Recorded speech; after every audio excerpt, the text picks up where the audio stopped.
আসসালামু আলাইকুম everyone, আনাবিয়াস daily কুকিংয়ে আপনাদের সবাইকে স্বাগতম। প্রতিদিনের মতো আজকেও আমি একটি রেসিপি নিয়ে চলে আসলাম। আজকে কিন্তু আমি একটি ভর্তা রেসিপি করে দেখাবো। আর আজকের রেসিপিটি হচ্ছে রুই মাছের ভর্তা। তো কথা না বাড়িয়ে চলুন আমরা রেসিপিটি দেখে আসি। রুই মাছের ভর্তা করার জন্য আমি এখানে 2 পিস রুই মাছ নিয়ে নিয়েছি। আপনারা চাইলে বেশি পরিমাণও নিতে পারেন। তো রুই মাছগুলোকে আমি ভেজে নিব। এর জন্য আমি এখানে লবণ আর সামান্য পরিমাণ হলুদ দিয়ে ভালোভাবে মেখে নিচ্ছি। মাখানো হয়ে গেলে আমি চুলায় একটা প্যান বসিয়ে দিয়েছি, প্যানে তেল দিয়ে দিয়েছি। তেলটা ভালোভাবে গরম হয়ে গেলে এর মধ্যে আমি মাছগুলোকে দিয়ে উল্টে পাল্টে ভালোভাবে ফ্রাই করে নিব। মাছগুলোর পাশে পেঁয়াজ কুচি দিয়ে পেঁয়াজ কুচিগুলোকে আমি ভেজে নিব। খুব বেশি ভাজবো না, হালকা একটু কালার আসা পর্যন্ত ভেজে নিব।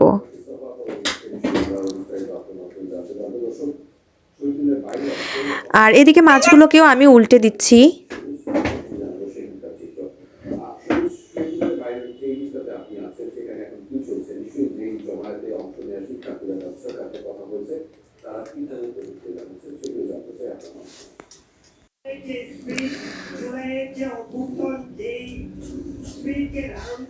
পেঁয়াজগুলো কিন্তু ভাজা হয়ে গেছে। এখন আমি পেঁয়াজগুলোকে অন্য একটা পাত্রে উঠিয়ে নিব।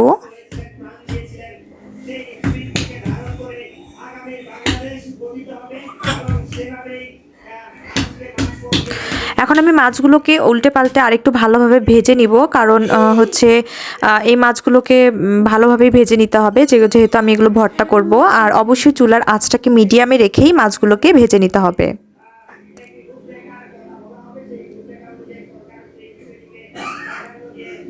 তো দেখতেই পাচ্ছেন মাছগুলো কিন্তু ভাজা হয়ে গেছে। এখন আমি একই প্যানে কাঁচামরিচ দিয়ে দিলাম 4টা।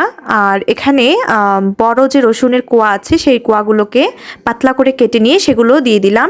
এগুলোকে একসঙ্গে ভালোভাবে ভেজে নিতে হবে।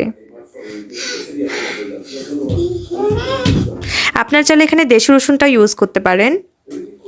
তো ওগুলো ভাজা হয়ে গেলে এখন আমি এর মধ্যে শুকনা মরিচ দিয়ে দিয়েছি 3টা। শুকনা মরিচগুলোকেও ভালোভাবে ভেজে নিচ্ছি। সব কিছু একসঙ্গে ভাজা হয়ে গেলে এখন আমি মাছ থেকে কাঁটাগুলো ছাড়িয়ে নিচ্ছি। মাছ থেকে কাঁটাগুলো একটু ভালোভাবে ছাড়িয়ে নিতে হবে, তা না হলে মাখানোর সময় কিন্তু হাতে লেগে যেতে পারে বা খাওয়ার সময় অনেক সময় গলায় বেঁধে যেতে পারে। এর জন্য মাছে যেন কোনো রকম কোনো কাঁটা না থাকে এটা কিন্তু অবশ্যই দেখে নিতে হবে। আর যেহেতু এটা রুই মাছ, এর কাঁটাগুলো একটু বড়ই হয়, বাছতেও অনেকটা সুবিধা হয়।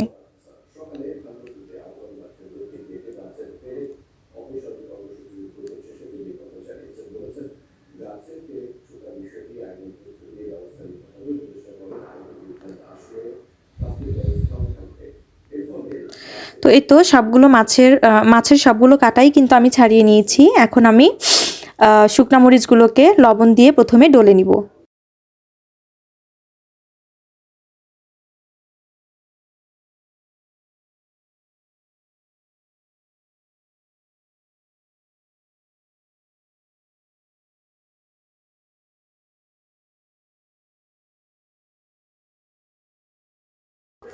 শুকনা মরিচগুলোকে আমি লবণ দিয়ে ডলে নিচ্ছি।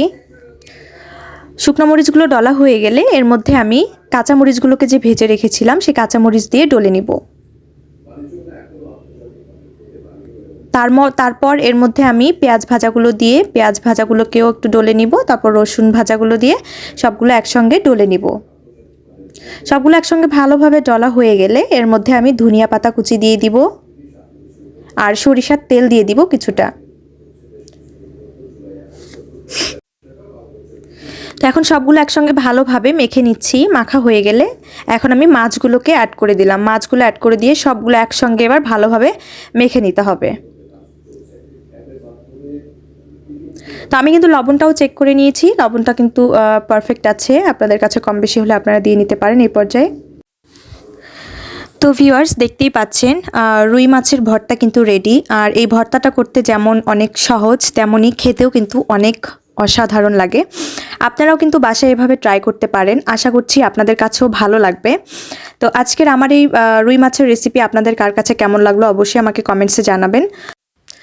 যারা আমার চ্যানেলে নতুন এসেছেন তারা আমার চ্যানেলে একটি সাবস্ক্রাইব করে দিবেন এবং ভিডিওটি ভালো লাগলে আমার ভিডিওতে একটি লাইক করে দিবেন এবং যারা অলরেডি আমার চ্যানেলে সাবস্ক্রাইব করে দিয়েছেন তাদের সবাইকে অসংখ্য ধন্যবাদ। সবাই অনেক ভালো থাকবেন, সুস্থ থাকবেন। আল্লাহ হাফেজ।